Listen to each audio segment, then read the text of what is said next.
ध्यानमूलं गुरुर्मूर्ति पूजामूलं गुरुपदम् मन्त्रमूलं गुरुर्वाक्य मोक्षमूलं गुरुकृपा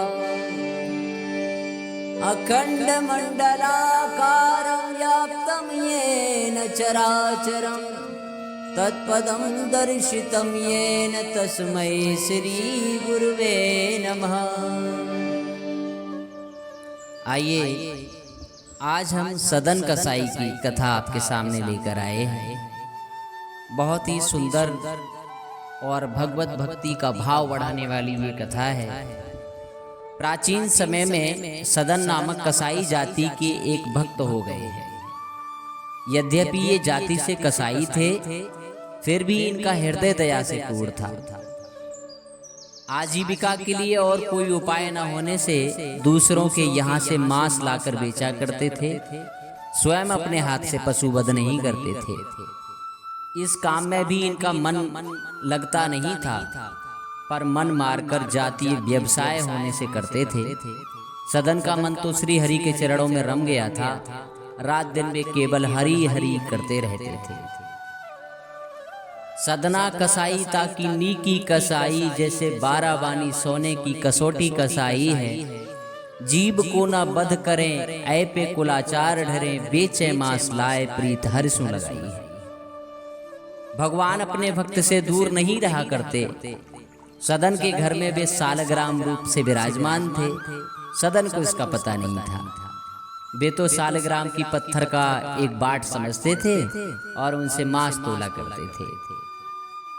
एक दिन एक साधु सदन की दुकान के सामने से जा रहे थे। जैसे ही उनकी दृष्टि सालग्राम जी पर पड़ी तो सालग्राम जी को पहचान गए। मांस विक्रेता कसाई के यहाँ अपवित्र स्थल में सालग्राम जी को देखकर साधु को बड़ा क्लेश हुआ। सदन से मांगकर वे सालग्राम को ले गए। सदन ने भी प्रसन्नता पूर्वक साधु को अपना वह चमकीला बाट दे दिया। साधु बाबा कुटिया पर पहुंचे। उन्होंने विधि पूर्वक सालग्राम जी की पूजा की, परंतु भगवान ने उनकी पूजा स्वीकार नहीं की। उससे प्रसन्नता नहीं हुई भगवान को। रात में उन साधु को स्वप्न में भगवान ने कहा कि तुम मुझे यहाँ क्यों ले आए? मुझे तो अपने भक्त सदन के घर में ही बड़ा सुख मिलता था। जब वह मांस तोलने के लिए मुझे उठाता था, तब उसके शीतल स्पर्श से मुझे अत्यंत आनंद मिलता था। मुझे सदन के बिना एक क्षण कल नहीं पड़ती। साधु महाराज जगे। उन्होंने सालग्राम जी को उठाया और सदन के घर जाकर उसे दे आए। साथ ही उसको भगवत कृपा का महत्व भी बताए। सदन को जब पता लगा कि उनका ये बटखरा तो भगवान सालग्राम है, तब उन्हें बड़ा पश्चाताप हुआ। अपने व्यवसाय से घृणा हो गई। वे सालग्राम जी को लेकर पुरुषोत्तम क्षेत्र श्री जगन्नाथपुरी को चल पड़े। गंडकी को सुत बिन जाने तासो तोल्यो करे, भरे द्रग साधु आन पूजे पे न भाई है। कहीं निस सुपने में बाही ठोर मोको देवो, सुनो गुणगान रीजो हिय की सच्चाई है। लेके आयो साधु में तो बड़ो अपराध कियो अभिषेक सेवा करी पे न भाई है। ये तो प्रभु रीजे तो पे जोई चाहे सोई करो, गरो भरे आयो सुन मत बिसराई है।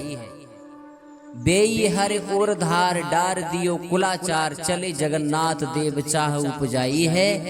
मिलियो एक संग संग जात वे सुगात, तब सब आप दूर दूर रहे जान पाई है। मार्ग में संध्या समय सदन जी एक गांव में एक गृहस्थ के घर ठहरे। उस घर में स्त्री पुरुष 2 ही व्यक्ति थे। स्त्री का आचरण अच्छा नहीं था। वह अपने घर ठहरे हुए इस स्वस्थ सुंदर सबल पुरुष पर मोहित हो गई। आधी रात के समय सदन जी के पास आकर वह अनेक प्रकार की अशिष्ट चेष्टाएं करने लगी। ये देखकर वे हाथ जोड़कर बोले, तुम तो मेरी माता हो, अपने बच्चे की परीक्षा मत लो। माँ, मुझे तुम आशीर्वाद दो। उस स्त्री ने समझा कि मेरे पति के भय से ही ये मेरी बात नहीं मान रहा है। वह गई और तलवार लेकर सोते हुए अपने पति का सिर उसने काट दिया। और कहने लगी कि प्यारे अब डरो मत, मैंने अपने पति का सर काट डाला है, अब तुम मुझे स्वीकार कर लो। सदन तो भय से कांप उठे। स्त्री ने अनुनय विनय करके जब देख लिया कि उसकी प्रार्थना स्वीकार नहीं हो सकती, तब द्वार पर आकर छाती पीट पीट कर रोने लगी। लोग उसका रुदन सुनकर एकत्र हो गए। उसने कहा कि इस यात्री ने मेरे पति को मार डाला है और ये मेरे साथ जबरदस्ती करना चाहता था। लोगों ने सदन को खूब भला बुरा कहा, कुछ ने मारा भी, पर सदन ने कोई सफाई नहीं दी। मामला न्यायाधीश के पास गया। सदन तो अपने प्रभु की लीला देख रहे थे, अतः अपराध ना करने पर भी अपराध स्वीकार कर लिया। न्यायाधीश की आज्ञा से उनके दोनों हाथ काट लिए गए।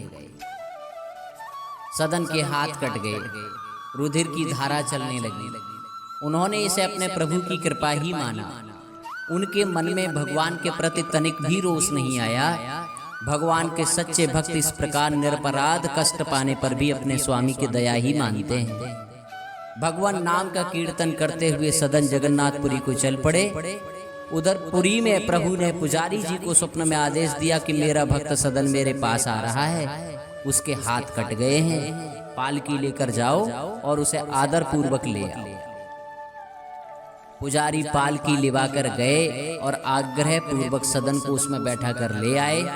सदन ने जैसे ही श्री जगन्नाथ जी को दंडवत करके कीर्तन के लिए भुजाएं उठाई, उनके दोनों हाथ पूर्ववत ठीक हो गए। प्रभु की कृपा से हाथ ठीक तो हुए, पर मन में शंका बनी ही रही कि वे काटे क्यों गए।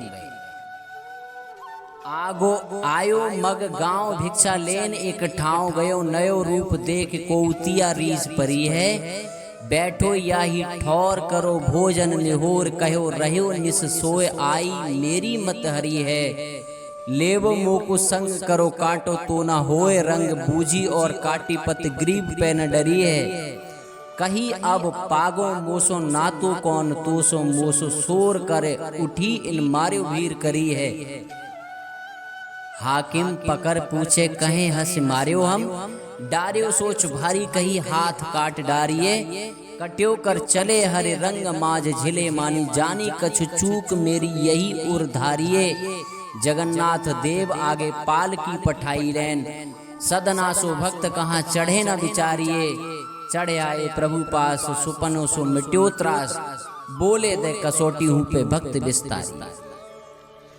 रात में स्वप्न में भगवान ने सदन जी को बताया कि तुम पूर्व जन्म में काशी में सदाचारी विद्वान ब्राह्मण थे। एक दिन एक गाय कसाई के घेरे से भागी जा रही थी। उसने तुम्हें पुकारा, तुमने कसाई को जानते हुए भी गाय के गले में दोनों हाथ डालकर उसे भागने से रोक लिया। वही गाय वह स्त्री थी और कसाई उसका पति था। पूर्व जन्म का बदला लेने के लिए उसने उसका गला काटा। तुमने भयातुरा गाय को दोनों हाथों से पकड़कर कसाई को सौंपा था। इस पाप से तुम्हारे हाथ काटे गए, इस दंड से तुम्हारे पाप का नाश हो गया। सदन ने भगवान की असीम कृपा का परिचय पाया और भक्त प्रेम में विह्वल हो गए। बहुत काल तक नाम कीर्तन गुणगान तथा भगवान के ध्यान में तल्लीन रहते हुए उन्होंने पुरुषोत्तम क्षेत्र में निवास किया और अंत में श्री जगन्नाथ जी के चरणों में देह त्याग कर वे परम धाम पधारे।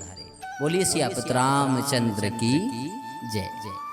आज का प्रसंग यहीं समाप्त होता है और सुंदर कथाओं के साथ फिर हम आपसे मुलाकात करेंगे। तब तक जपते रहिए सीताराम सीताराम।